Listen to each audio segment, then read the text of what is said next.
is the second day of Yoga Guru Ramdev's agitation in the capital. He gave the centre a 72-hour deadline to meet his demands, which include instituting the Lokpal and bringing back black money, among others. The question is, can the UPA government, however, afford to ignore Ramdev's agitation?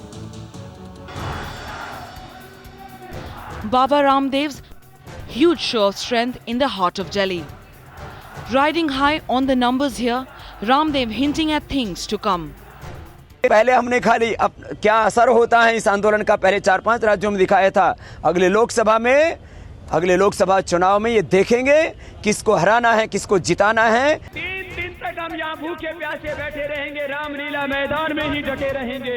Though he does not say it, his motives border on the political.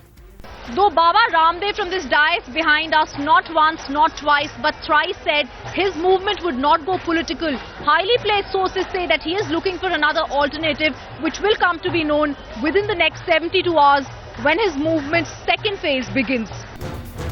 Yet Ramdev's associates warn his campaign cannot be taken lightly. If the government doesn't act, the benefit will accrue to all opposition parties.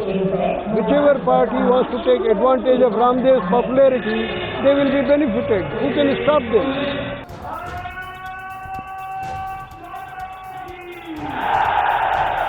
While Ramdev seems eager to build the suspense over his next move, the government seems in no mood to relent.